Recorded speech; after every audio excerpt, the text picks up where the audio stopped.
pessoal, boa tarde. Para quem não me conhece, meu nome é Edilson, eu sou Edilson Cravo, sou da Cratec Automação. Vamos falar sobre atuadores lineares. É um tema muito recorrente, bastante gente nos consulta sobre atuadores lineares. São projetos simples e às vezes algo um pouco mais sofisticado. Agora é contigo, Thiago. Obrigado, Edilson. Boa tarde a todos. Sejam bem-vindos a mais um webinar. E, assim como já passado, nós vamos dar uma pequena olhada nos atuadores lineares que nós trabalhamos atualmente aqui na Cratec, que são equipamentos muito versáteis na sua utilização, na sua robustez.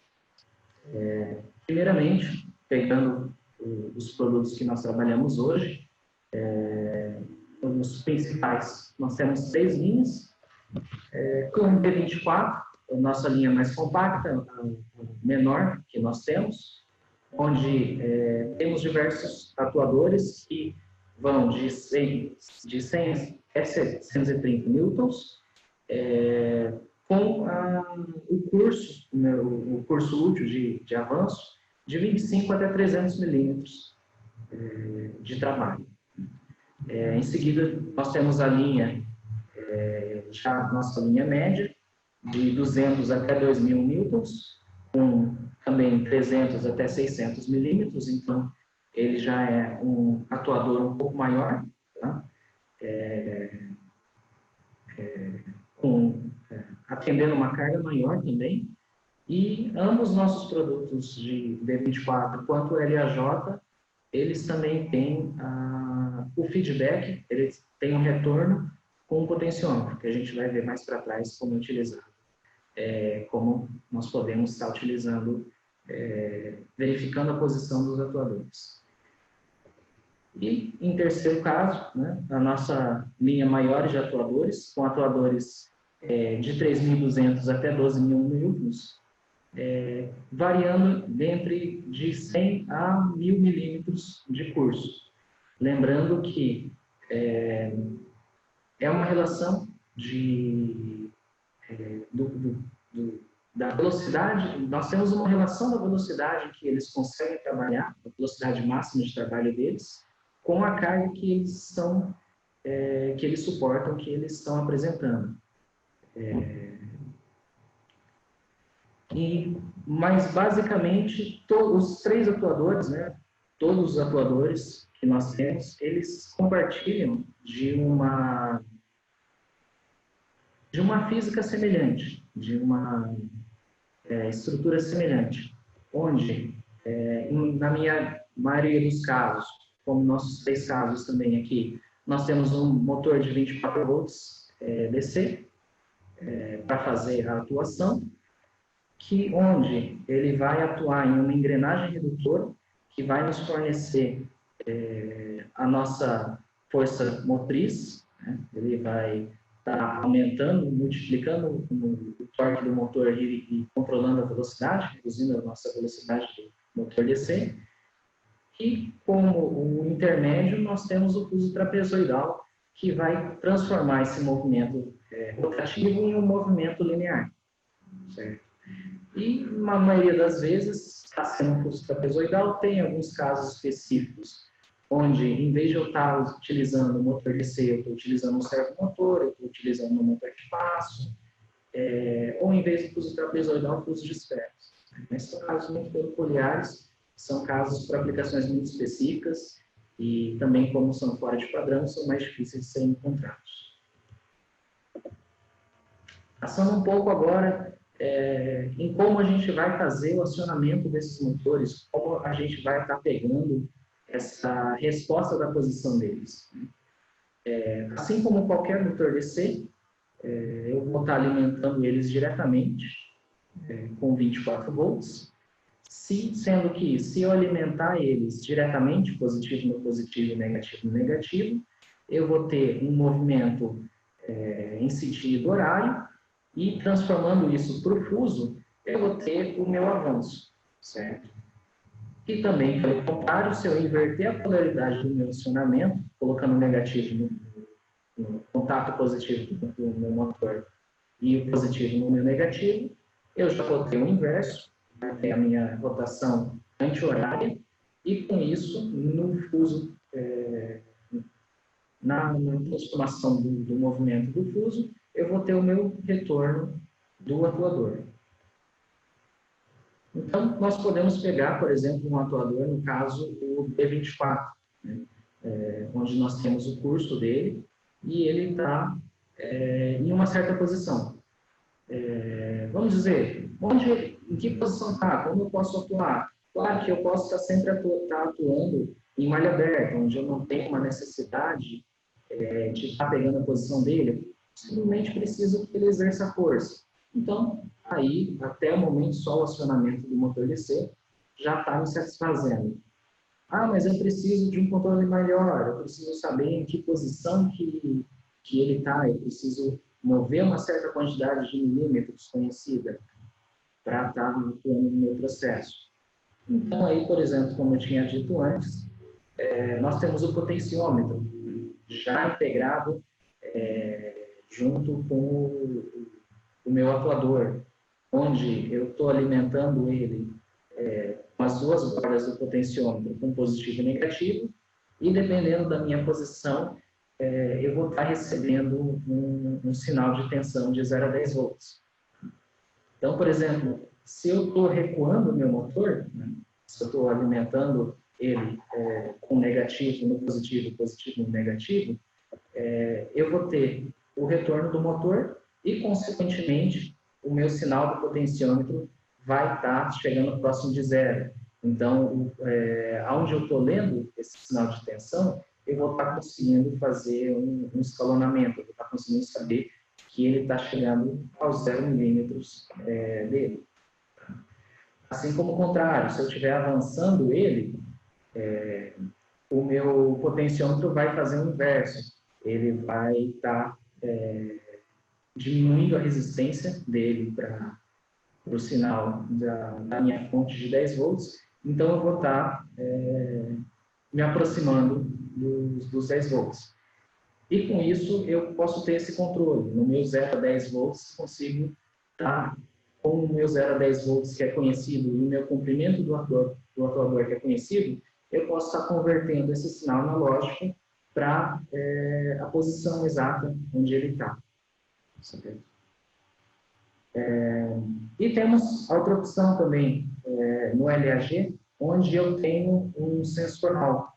E o que seria o sensor Hall? O sensor Hall nada mais é do que um sensor eletrônico em que ele lê variações de fluxo magnético. Então, se eu, por exemplo, eu tenho ímã, eu consigo estar percebendo essa variação. E como eu posso estar usando isso? É usado, por exemplo, em motores de carro, onde eu tenho o meu sensor, eu tenho os vários dentes, conforme o dente vai passando, eu tenho a mudança no meu campo magnético. Então, eu consigo saber que eu passei mais um dente. Com isso, eu vou tendo pulsos que está contando, certo? Então, conforme eu vou estar movimentando a minha engrenagem, movimentando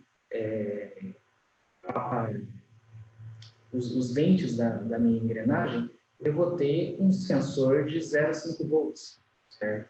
Onde o dente está presente, eu vou ter 5 volts, onde o dente não está, eu vou ter 0 volts. Então, com isso, eu consigo saber o quanto ele está realmente se movimentando. Posso estar colocando isso dentro do CLP, está contando para saber o deslocamento dele. Mas, ok, isso a gente está falando apenas de deslocamento. A gente não consegue saber a direção em que ele está se deslocando. Se ele se movimentar para o lado reverso, se ele inverter a rotação, ele ainda vai estar gerando sinal.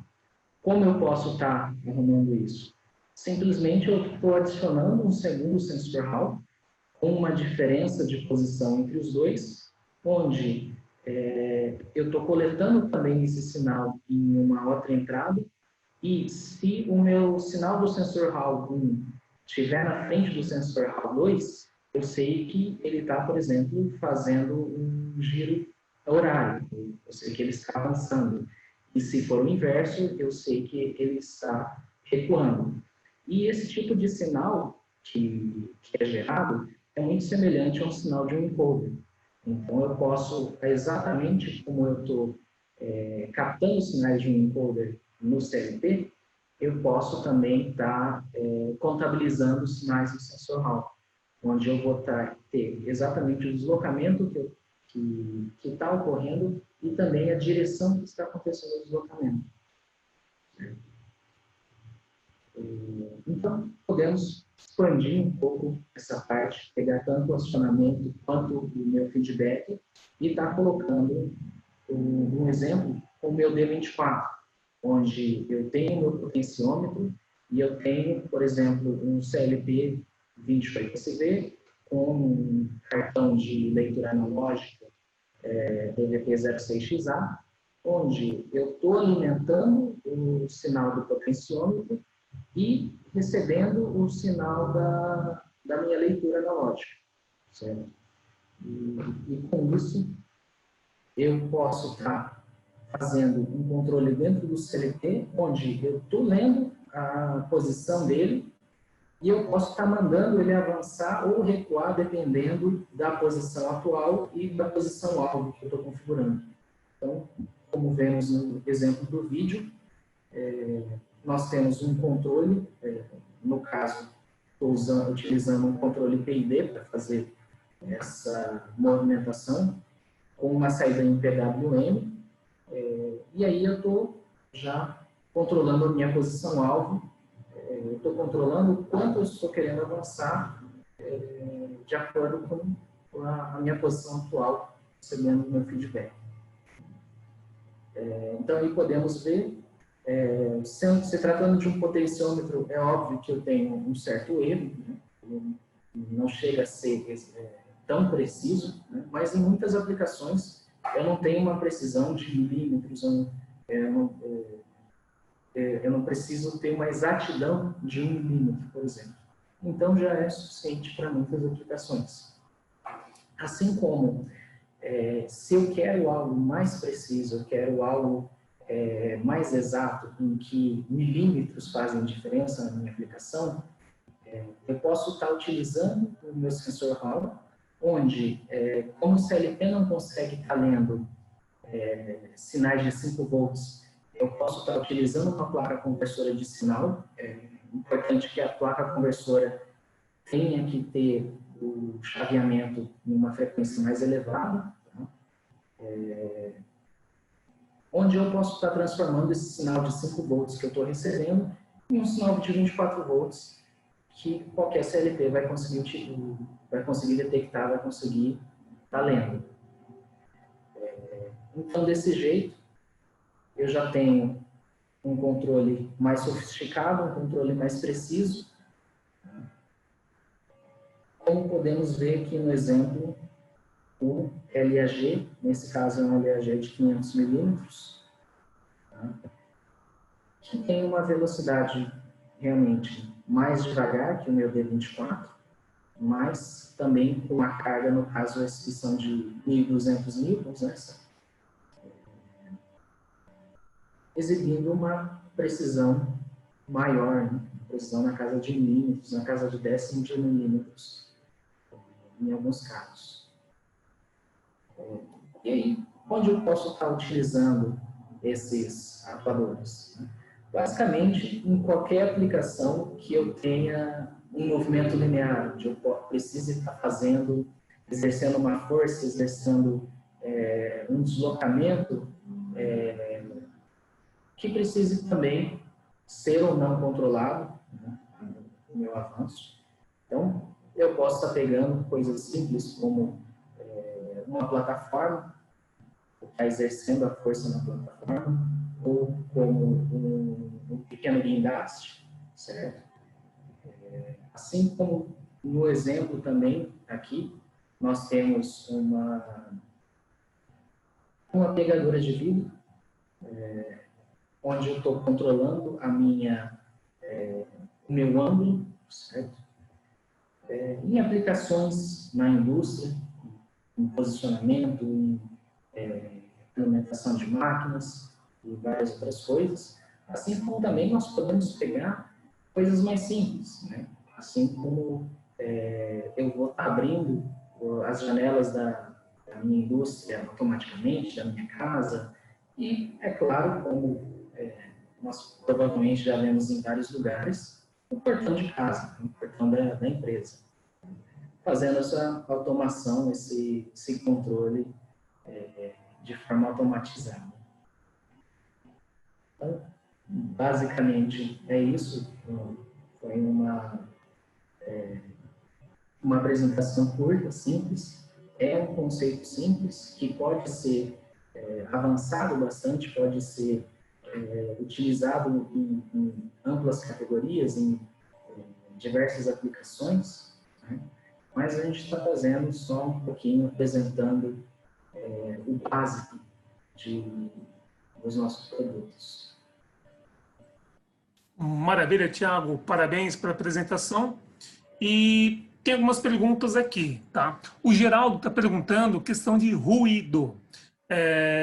Com a velocidade de deslocamento máxima e mínima. Você pode dar uma noção?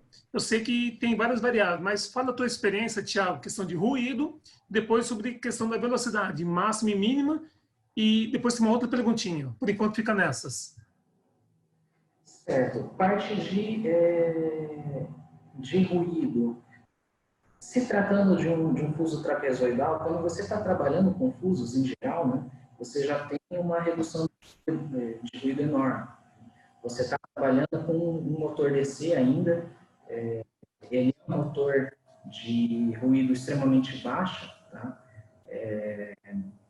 Claro que você tem um pouco por se tratar de um fuso trapezoidal, não ser um fuso de esfera, por exemplo, mas ainda é um sistema guiado, é um sistema confuso, tá? E aí nós temos, se tratando de ruído, relativamente baixo. Tá? É mais baixo que se tratando, vamos dizer assim, adivelmente é semelhante a um cilindro pneumático, por exemplo. Questão de deslocamento, velocidade de deslocamento, isso vai variar muito da carga que eu estou colocando, de que atuador que eu estou utilizando. Então, eu tenho atuadores, por exemplo, que tem 17 milímetros por segundo, tá? Assim como eu tenho o LAG, que é de cargas maiores, que vai até 12.000 newtons-metros, que aí a velocidade dele com a carga máxima já está sendo 4,5 milímetros por segundo. Então, vai depender da quantidade de carga que eu estou utilizando, da engrenagem que está sendo dentro do atuador para ele estar conseguindo cargas maiores, né? Então, vale dar uma consultada com a gente, vale dar uma consultada com o nosso site, que lá já tem todas as informações da velocidade linear de todos os atuadores, sem carga e com carga. Legal, Tiago, respondeu. E tem uma outra pergunta feita aqui também pelo Geraldo, não, agora pelo Jutair. Questão da calibração do ponto zero, posição inicial. Bom, não é um elemento de precisão, né? Mas o que você pode falar sobre calibração do ponto zero? Certo. A calibração em si não vai estar sendo tanto no meu atuador. Tá? Vamos pegar, por exemplo, nos dois casos que eu tenho meu feedback. Primeiramente, que eu até cheguei a pular, esqueci de comentar, é que nas minhas duas pontas do potenciômetro eu tenho sensores de fim de curso. Tá? Então, eu tenho o meu curso já definido, né, entre o 0 e 500 milímetros. Caso o atuador chegue em algum dos fins de curso, o motor já para automaticamente. Ele já eletronicamente já passado para que, caso ele chegue no recuo, ele não continue a recuar, ele só permite o avanço. Então, eu já tenho os meus pontos definidos de 0 a 500 milímetros. Legal. Tem uma pergunta aqui. Desculpa estar te cortando aí, você complementa com a nova pergunta aí. Questão da alimentação, ele para onde está suportando a carga? Ele está perguntando aqui, o Anderson, eu acho assim, você está na vertical, você está subindo o atuador, você desligou o atuador. Opa, o que vai acontecer? Ele vai ficar estagnado, parado, ou ele vai descer? Ótima pergunta. Se tratando de um fuso trapezoidal, já com engrenagens acopladas no atuador, o sistema não desce, certo? O sistema trava ali no ponto. É um dos principais benefícios que eu tenho atuando em cargas verticais. Não tenho queda. Bacana. E aí tem outra pergunta aqui feita pelo Cláudio Matos, a questão do controle da velocidade agora. Como que você controla a velocidade? Conta um pouquinho para nós, Thiago. A velocidade pode estar sendo, na maior parte, ela é controlada da seguinte maneira. Eu posso estar utilizando duas formas. Se eu estiver utilizando, colocando no CLP direto, o meu CLP ele tem saída de pulso em alta velocidade, trem de pulso.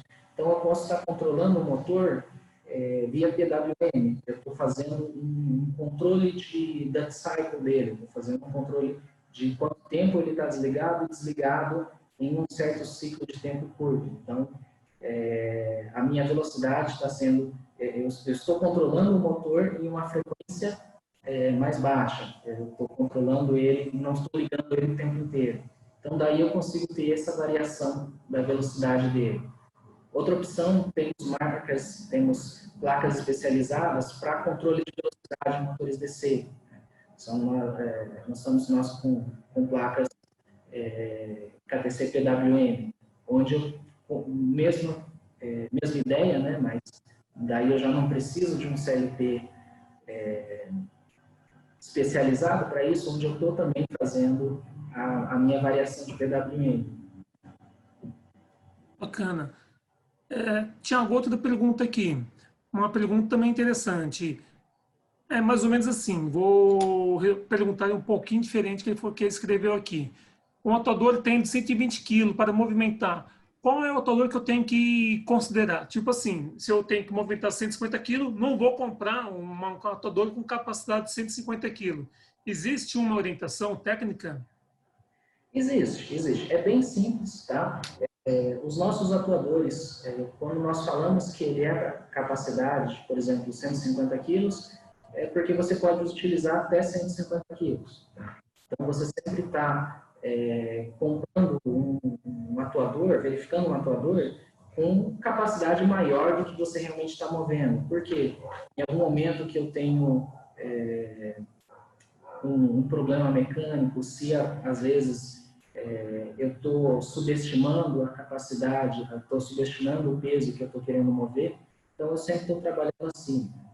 E vale também lembrar que quanto mais perto da capacidade do atuador, menor vai estar sendo a minha velocidade linear.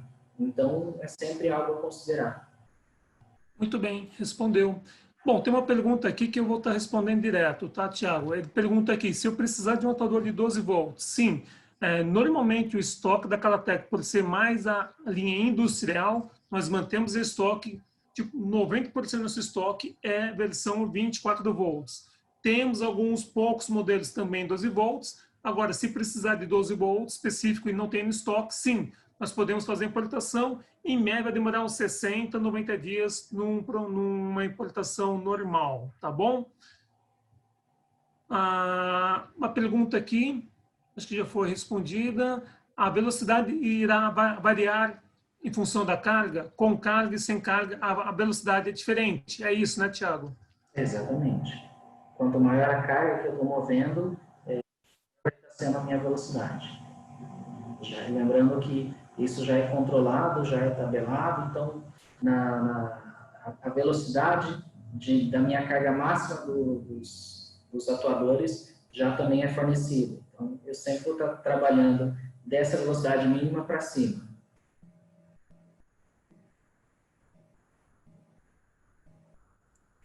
Oh, muito bem, caiu mesmo, caiu, só que já voltou aqui.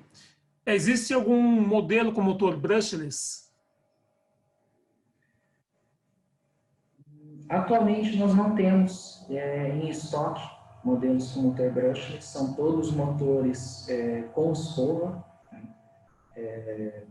mas a gente pode estar conversando de fazer um projeto, né, específico, né, para um atuador, né, ou um cilindro elétrico com um motor brushless, um motor de passo. Né. Então, depois conversa um pouco com a gente, que a gente vê a necessidade do projeto, como a gente pode estar fazendo isso. É verdade, nós temos vários projetos desses atuadores na qual nós fizemos adaptação com motores de passo NEMA 17 para ter um controle melhor de posicionamento. Tá? Mais uma pergunta aqui, é possível controle remoto e podemos também controlar dois atuadores em paralelo? Controle remoto, sim, é possível. Duas coisas que a gente pode estar levando em consideração trabalhando num projeto de controle remoto. Eu posso estar tendo uma placa onde eu estou fazendo o chaveamento e esse chaveamento é controlado através de radiofrequência, através de um controle.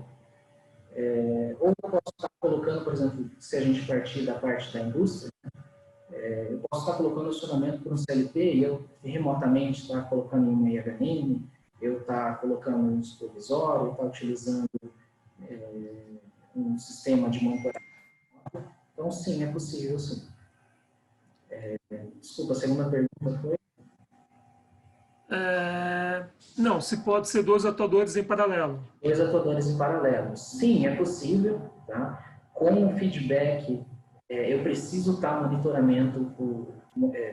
fazendo monitoramento do feedback dos dois atuadores e estar controlando para que eu tenha uma sincronia entre eles para evitar qualquer balanceio, qualquer problema aí dos atuadores, então eu estar sempre movendo eles juntos. Muito bem, deixa eu ver, tem uma pergunta aqui. Se escolher um atuador de 50 milímetros de avanço, que se prende a uma haste linear de 100 milímetros entre o braço e o avanço, estaria deslocando o objeto em questão em 150 milímetros? Bem, não é bem assim, né? Se você escolher um atuador de 50 milímetros de avanço, ele encolhido, ele vai ter uma medida já determinada, né, Tiago? Então, é sempre essa medida determinada, mais o curso útil, né?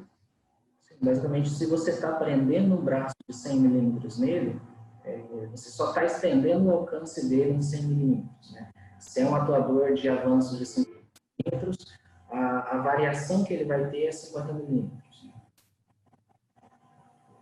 Muito bem. Deixa eu ver mais uma pergunta aqui.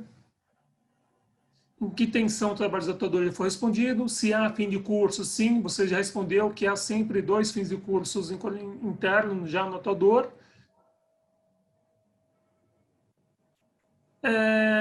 Acho que não tem mais nenhuma pergunta aqui. Deixa eu ver. A questão da precisão dos atuadores, você já respondeu, né? Depende muito do controle, mas em geral, qual que é a precisão de um atuador DC que você considera? Em geral, o que nós temos, atuadores com potenciômetros, eles estão variando aí a precisão deles varia pela quantidade do curso, por estar se tratando de um potenciômetro. Então, ele está sendo por volta de 3, se não me engano, 3% do meu curso máximo, minha precisão, que eu estou conseguindo detectar alguma variação na tensão. Atuadores com sensor Hall, aí eu já tenho uma precisão maior, eu já tenho o atuador, depende também do tipo de atuador que eu estou utilizando, mas esse, por exemplo, o atuador que eu mostrei no vídeo, cada pulso equivale a 0,13 milímetros. Então, eu tenho aí uma precisão, eu tenho uma leitura de 0,13 milímetros. Então, essa seria a minha precisão. Claro, lembrando que controle do motor equivale muito, então eu diria que, em geral, a minha precisão está sendo na casa do milímetro, com sensor Hall está sendo em 0,2 de milímetro. Tiago, é importante também a gente frisar a questão de ciclagem, né? Porque não é um atuador para ficar 100% ciclando. Fala um pouquinho sobre isso.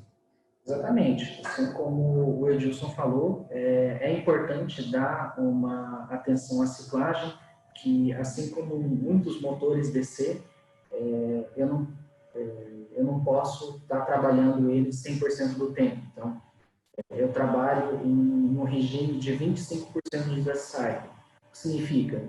Se eu passo ele 1 minuto trabalhando, eu tenho que deixar 3 minutos parado, né? 1/4 do tempo ele se movimentando, 3/4 parado, para evitar um sobreaquecimento. Não é um motor que você vai estar atuando ele 100% do tempo. São motores em que você vai fazer um posicionamento e você vai deixar ele parado. Muito bem. A potência dos atuadores. Você tem uma ideia qual que é a potência desses atuadores? É lógico que vai depender do tamanho da família, né? Depende da família, depende do tamanho. O atuador D24 de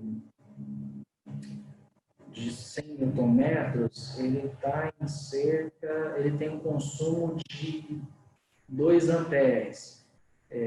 Então ele está na casa dos 50 watts.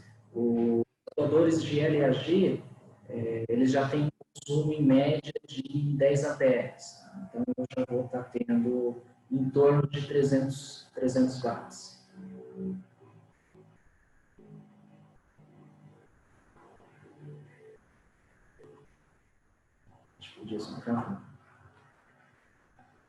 Rafa, tem mais alguma coisa? Um deslocamento.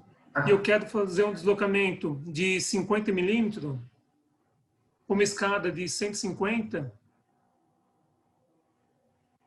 Se de fato a gente conseguiria fazer esse deslocamento. Gerson, assim, que eu estou entendendo você, assim, se você tem um atuador de 100 milímetros e você tem um curso de 50, você está querendo nos afirmar que você conseguiria ter um deslocamento de 150 milímetros. Toma só um pouco de cuidado que o curso útil vai ser sempre os 50 milímetros, tá? Não é o curso 150, mas você, sim, você tem uma área total de 150. Talvez seja isso que você está colocando. A área total é de 150, né, entre esse ponto e o ponto totalmente aberto, 150. Só que o curso útil é apenas 50 milímetros, tá bom, Gerson? E se a gente não foi muito claro na tua resposta, entre em contato conosco, nós vamos deixar aqui o e-mail do Tiago, né? E para você poder também tirar eventuais dúvidas que não foi sanada aqui, tá bom? Por fim, se quiser fazer um atuador desse com fuso de esferas, o modelo LAG permite ser fabricado com fuso de esferas, então há essa possibilidade. E também interessante que o modelo LAG, Thiago, você pode falar um pouquinho, que tem aquele sistema de segurança que você consegue com uma manivela, tá também rotacionando ele, não é verdade? Sim, exatamente. No LAG ele já tem um sistema incorporado nele, em que, junto com o LAG, você tem uma manivela. Caso você tenha uma eventual perda de energia, um problema elétrico, não está conseguindo mover o motor, eu já consigo estar colocando essa manivela na traseira do meu atuador e estar movimentando ele manualmente, sem esforço, claro, fazendo movimento atrás das engrenagens, para eu estar conseguindo tirar o meu atuador de uma certa área de bloqueio, por exemplo. Muito bem, muito bem. Deixa eu ver mais alguma pergunta aqui. A fixação, normalmente ela é tipo um olhar dos dois lados, é isso, né, Tiago, em geral? Exatamente, exatamente. Isso no LAG, tá? Tanto no D24 quanto no LAJ, a minha fixação também é em olhar, mas a ponta frontal dela já é um eixo liso. Então tem que ser um outro método de fixação, tem que estar colocando uma bruxa ou alguma coisa assim. Muito bem. E aí tem mais uma pergunta aqui do Gerson. Sim, Gerson, pode ser atuado isso, esse atuador pode ser utilizado em portas de van. É muito comum naquelas filmes, a gente vê aquelas perus escolares americanos, aqueles ônibus, né, amarelos, chegando com aqueles atuadores que vão abrindo e fechando. é muito comum esse tipo de atuador, ser um atuador linear. Então, dá para se utilizar também numa van, e aí, nesse caso, usaria uma de 12 volts para poder atender a bateria do automóvel. Combinado? Mas, última mensagem sua, Thiago. A gente já não tem mais nenhuma pergunta hoje. Eu só queria dizer, agradeço a todos pela presença. Tá tendo mais dúvidas, pode estar entrando em contato com a gente. Questão dos projetos, questão de dimensionamentos, a gente está aqui disposto a atendê-los. Muito bem. Então, quero agradecer a cada um de vocês, participante, que esteve conosco em 16 webinar. Hoje é o 16º webinar da Calatec e estamos encerrando o mês de setembro nesse webinar número 16. A gente vai encerrar por hoje, por aqui também, esse ciclo de webinar. É um ciclo, é um projeto, eram 16 webinar, né, 4 meses, já estamos juntos nesses webinars semanalmente, todas as quartas-feiras. E agora eu vou fazer uma pausa, justamente para a gente poder processar mais informações, ter novas ideias de vocês. E em breve, muito em breve, estaremos de volta com esse projeto webinar e com novos projetos bem interessantes, tá bom? Em nome da Calatec, o nosso muito obrigado e quero também agradecer profundamente a cada técnico que esteve presente conosco, incentivando e apoiando essa ideia. Gratidão a todos. Até a próxima. Tchau, tchau. Tchau, tchau.